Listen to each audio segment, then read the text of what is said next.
fear. What has you fearful? What has you overwhelmed? Have you felt anxiety, an unsettled feeling? Are you wrestling with an inability to obtain inner peace? Are you finding yourself in a place of disenchantment, disillusionment, feeling as if things aren't going to come together, or fearful of what may come next? Perhaps there's something in your life that you know isn't working, and you're really just trying to hold it together. And maybe there's a fear associated with that. How can you step out of that fear? We're going to talk about that tonight, because fear has a way of coming down inside and reaching into your soul and robbing you of this peace. So many times when we're faced with a financial crisis, we're just really sure the whole thing is going to come toppling down. And coming out of 2020, 2021, and 2022, a lot of us were forced to face some of our deepest and darkest fears. The fear of loss, loss of our friends, our family, loss of job, loss of flexibility, even mobility. We were faced with a world that was so unfamiliar. We really didn't know what to do. But each one of us has been wired on some way within us, with a fear that's stemming way back from when we were little. Think of all the things that we experienced when our parents tried to teach us. Oh, don't do that. You're going to burn yourself. Don't do this because this bad thing's going to happen. They always showed us what we needed to be afraid of to dissuade us from our action. As little ones, they would tell stories so that they would impress upon us that it wasn't the right choice for us to wander away from the house because someone was going to snatch you and you'd never come back. Don't do this because we're not going to talk to you anymore. We're not going to be your friends anymore. I mean, people would tell you all sorts of stories just to get you to listen. And it kind of taught us to walk a straight line, to walk the line of obedience. And in some ways, how else were we going to learn?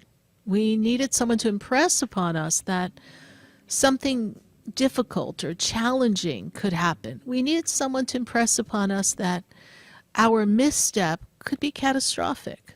So we kind of get it. But we became wired with a fear also when our family members and our parents, they went through their obstacles, their inner battles. They went through their inner struggles with each other, and we had to watch that. So as a little one, dependent on our parents, dependent on our family structures, the tribe, so to speak, we began to worry, what happens if mom and dad break up? Who's going to take care of me? How am I going to be fed? Who's going to pay for the house? How will we live? And so we worried about what could happen around us that was totally out of our control. But what we knew as little ones was that we are so dependent on our parents and the family structure that's in place. For without it, we don't know how we would survive. So we developed fears around actions and reactions of the people that were in our inner circle. Usually just family, but it could have been things going on in your neighborhood, in your town, things that created fear. And we grew up with these seeds of fear that were planted in us, even sometimes to get us to put our best foot forward. Sometimes our parents might have said to us, you need to lose weight or nobody's going to like you. Or you need to behave, no one's going to want to be your friend. What's wrong with you? You don't fit in.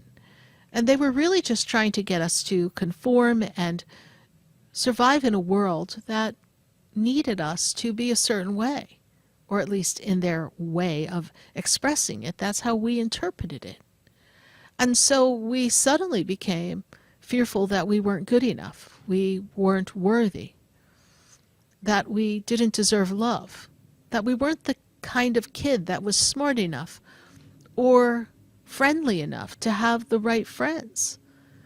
Or perhaps we weren't smart enough. And we began to build fears around things that were different from others, and thus throw us and cast us into this comparing mind. It became difficult. But as little ones, we were strong little soldiers. We just marched on.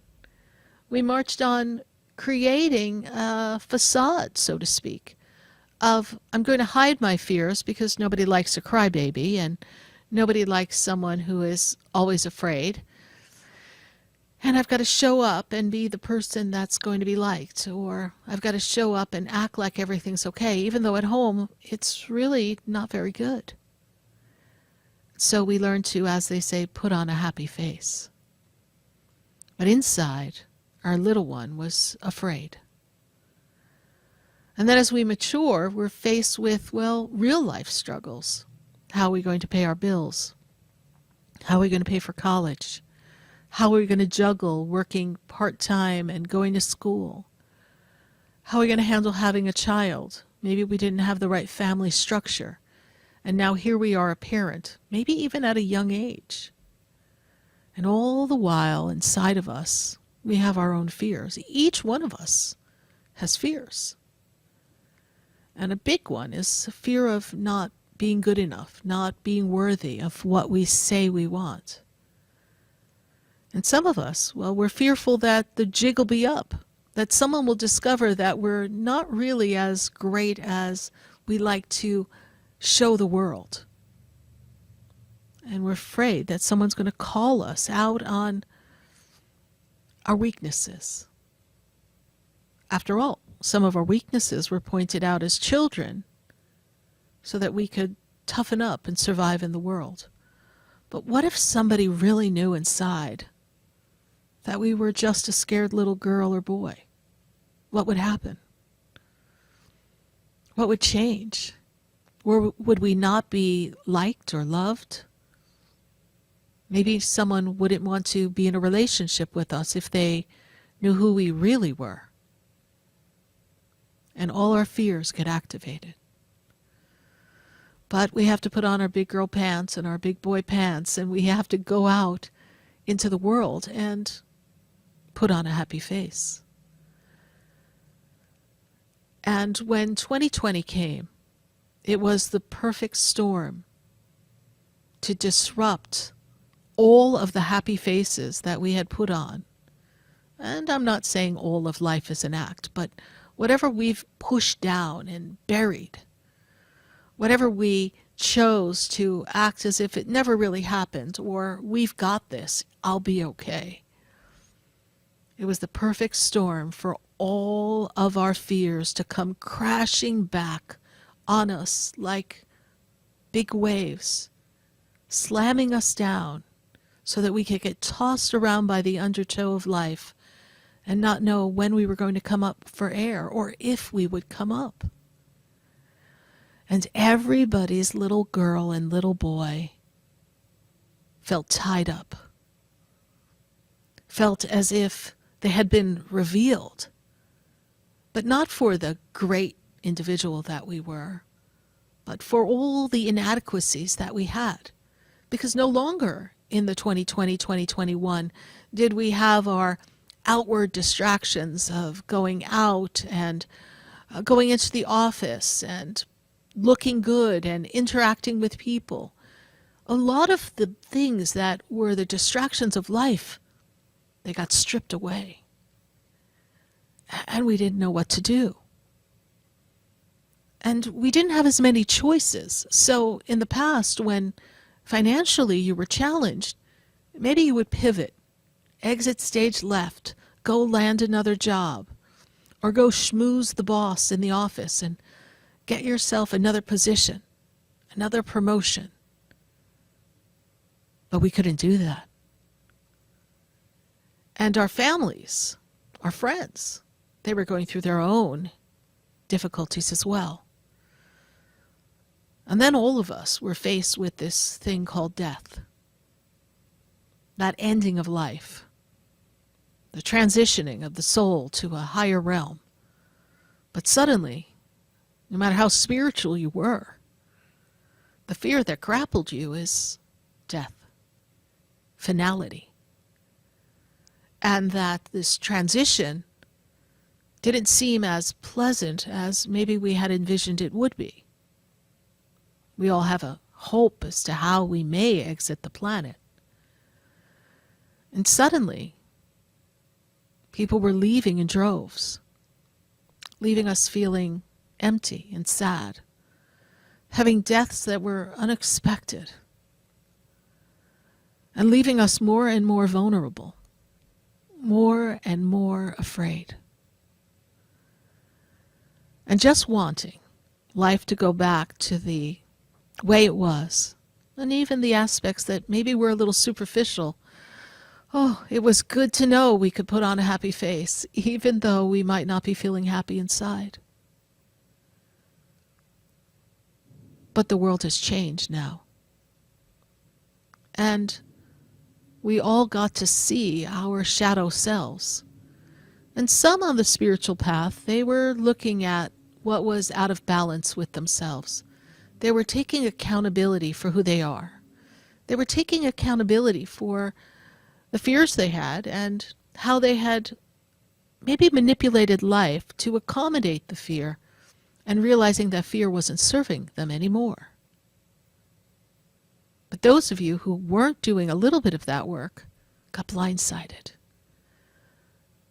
And there's this energy of anxiety and this feeling of, when's the other shoe going to drop? What else could possibly happen in the story? It's really reading like a miniseries drama novel. Everywhere you turn. And there's so many other things that could happen that we never thought would happen, or we thought it was of times gone by. The 1700s, the 1800s, the 1930s.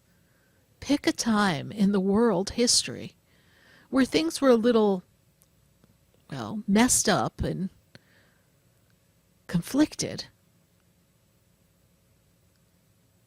I think we thought that was the past. I think as a society, we thought we had matured, evolved, become better human beings, and outgrown some of these conflicts.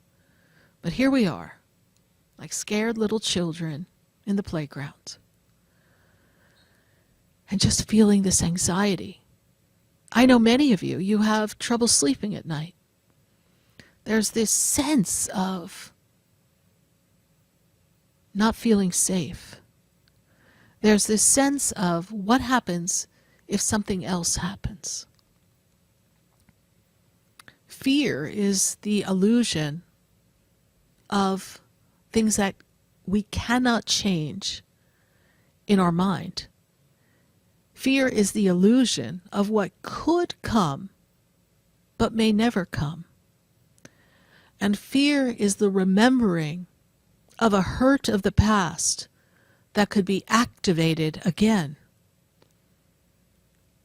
and intensified in a different way that would cripple us and bring us down to a place where we never wanted to be. These are the things that run through people's minds. These are the things that fear does. And fear is an energy. You see, love, happiness, harmony, they are energies. They are frequencies that propel us into a higher level of consciousness. But fear is the weapon that cuts away our peace. Fear is the weapon that disconnects us from the divine and makes us feel separated. You remember feeling separated, don't you? Maybe your early self remembers feeling separated as a child from a family member. But what about the separation we all felt, and to some degree still feel, after all that's happened? It's a time for each one of us to remember that we need to be fearless, and that fear is false evidence appearing real. It is exacerbating an illusion of what could be to further separate us from the divine so that we believe there's no hope, that there's not a power greater than us that can't jump in and change the storyline.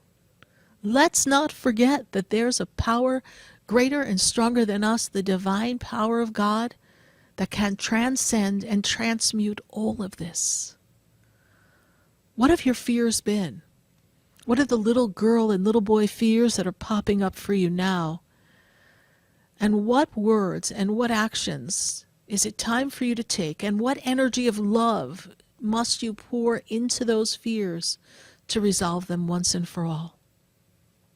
It's time for change. And it's time for us all to face our fears and say, you fooled me once, but not again. I am a divine being, a divine aspect of God, and the power that is God that surrounds me has the power to remove all fear from my life and remind me that I am always connected, I am always one with the universe, and I am light and love.